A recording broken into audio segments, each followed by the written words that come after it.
They say some roads take you home, but this one takes your soul. In the heart of the American desert lies a highway so cursed, even the government tried to erase it. Travelers vanish. Radios go dead. Engines stall without reason.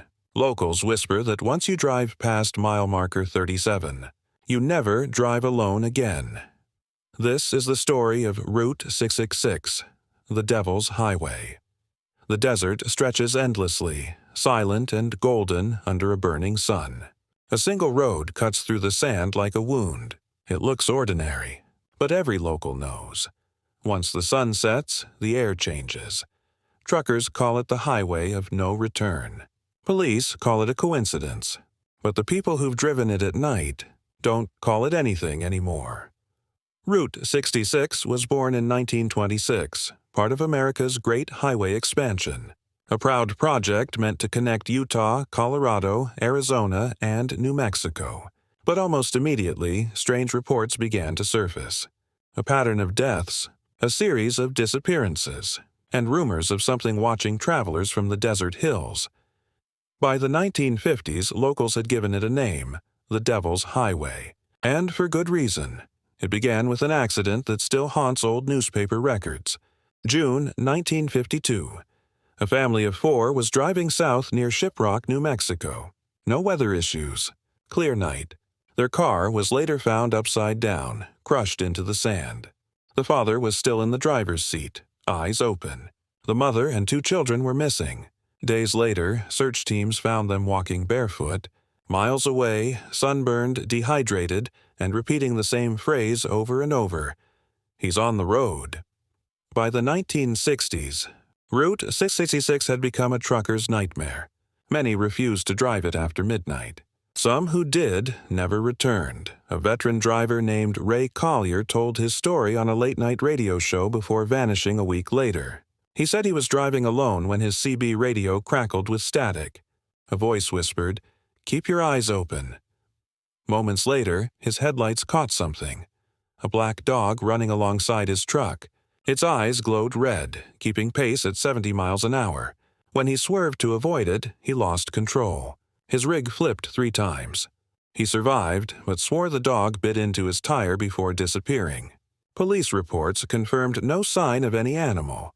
Locals began calling them hellhounds. Some claimed they were spirits of those who died on the road. Others believed they were guardians, sent to collect lost souls for something older than time. Then came the phantom hitchhiker. For decades, drivers reported seeing a woman dressed in white standing by the roadside. Those who stopped described the same thing. She smiled faintly, climbed into the passenger seat, and asked for a ride to Gallup. She spoke softly, almost whispering. But before they reached the next town, she'd vanish, leaving behind a cold scent, like burning metal. In 1983, a family swore they picked her up near the Arizona border. Their teenage son even offered her a soda. Minutes later, she was gone. The soda can was still in the seat beside him, still cold. Over the years, the number 66 itself added to the fear. In Christian belief, it represents the beast, ultimate evil. But this was more than superstition. Even skeptics began to notice something unsettling. Between 1959 and 1999, Route 66 saw over 200 unexplained fatal accidents, most on clear nights, most involving single vehicles. And in many cases, drivers were found gripping the wheel so tightly that their bones cracked. Mechanics reported melted engines, though there had been no fire. Tires slashed clean through as if torn by claws. Bodies found miles from the wreck, stripped of shoes, walking toward nowhere. Local Navajo elders had a warning. The wind on that road is not just air. It carries spirits. If you hear it call your name, don't answer. In the late 1980s, a team of paranormal researchers decided to investigate.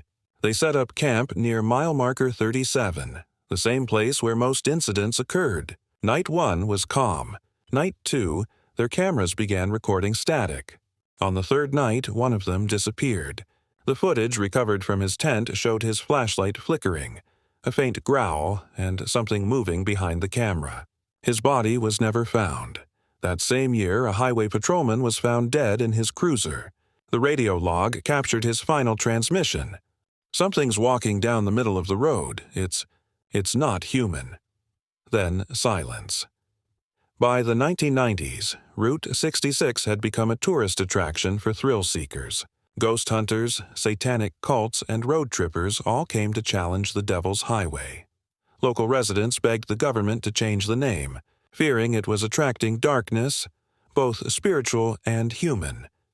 But the accidents kept happening. Late-night crashes, disappearing motorists, engines that died with no explanation, and a pattern no one could ignore. Every tragedy happened near the same stretches, under the same moonless nights. In 2003, the U.S. government finally acted. Without ceremony, Route 666 was renamed U.S. Route 491. New signs went up. Old ones were destroyed. Officials claimed it was done to remove superstition. But many locals whispered that the renaming was an exorcism, an attempt to bury something far darker. Today, Route 491 looks peaceful. Smooth asphalt. Clean rest stops, but anyone who drives it long enough knows the truth. Truckers still report headlights appearing behind them that vanish without a trace, radios that turn to static when passing old markers, and whispers that echo their own voices. A gas station attendant in Shiprock claims he still sees headlights stop at the pump after midnight, but no car ever pulls in. Just the sound of an idling engine fading into the wind. Another witness, a Navajo elder, says that no matter what number you call it, the land remembers. The Devil's Highway was named long before the white man gave it numbers, he said. It's older than your roads, older than your language, and it doesn't care what you call it. So what really haunts Route 66? Is it a curse born from tragedy, or something ancient that feeds on fear? Every explanation, supernatural or scientific, leaves something unanswered. Maybe it's not the number that cursed the road. Maybe it's the road that cursed the number. Even now, at night, if you drive far enough under a blood-red sky, your engine may start to stutter. Your radio may fade, and you might catch a glimpse, a flicker of pale light in your mirrors keeping pace with your car. Don't stop. Don't look back. Because once you do, the shadows will follow. They say Route 66 was erased from the map. But if you listen closely, you'll hear it. The hum of tires on forgotten asphalt, the whisper of wind through empty signs, the echo of something that never left.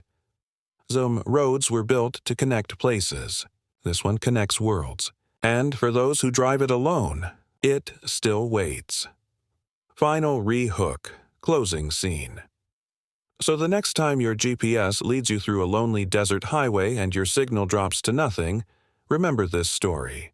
If you pass a faded sign that looks older than the rest, if the wind starts to sound like breathing, if you hear someone whisper your name from the dark, don't stop, don't slow down, because you might have found America's most cursed road, the Devil's Highway.